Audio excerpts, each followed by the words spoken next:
કાશીના ગંગા ઘાટ પર આસ્થાનું ઘોડાપુર, હજારો શ્રદ્ધાળુઓએ ગંગા મૈયામાં પવિત્ર ડૂબકી લગાવી. મકર સંક્રાંતિ અને ઉત્તરાયણના પાવન અવસરે ધર્મનગરી કાશીમાં લાખો શ્રદ્ધાળુઓની ભીડ ઉમટી પડી છે.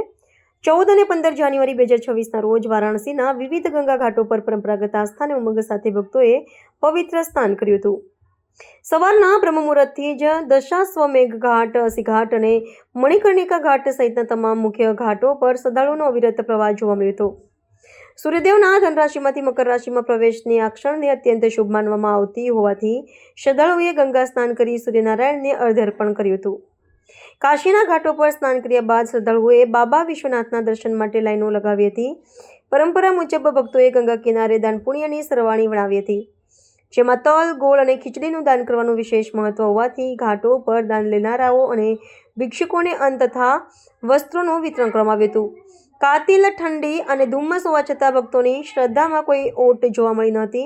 વહીવટીતંત્ર દ્વારા ઘાટ પર ચુસ્ત સુરક્ષા બંદોબસ્ત અને જળ પોલીસની તૈનાતી કરવામાં આવી હતી, જેથી કોઈ અઘટિત ઘટના ન બને. આ પર્વ નિમિત્તે વારાણસીમાં સાંસ્કૃતિક ઉત્સાહ પણ ચરમસીમાએ જોવા મળ્યો હતો. ઘાટો પર ભજન, કીર્તન અને મંત્રોચ્ચારથી વાતાવરણ ભક્તિમય બની ગયું હતું. મકર સંક્રાંતિના પર્વ સાથે જ સૂર્ય ઉત્તરાયણ તરફ ગતિ કરતા માંગલિક કાર્યનો પણ પ્રારંભ થયો છે. સ્થાનિક બજારોમાં તલગોળની વાનગીઓમાં ભારે વેચાણ થયું હતું અને કાશીની આ ગંગા જમુની સંસ્કૃતિમાં તમામ વર્ગના લોકોએ એકતાના દર્શન કરાવ્યા હતા. મોડી સાંજ સુધી ચાલેલા સ્નાન પર્વમાં દેશ વિદેશથી આવેલા પ્રવાસીઓએ પણ આસ્થાપૂર્વક ભાગ લીધો હતો.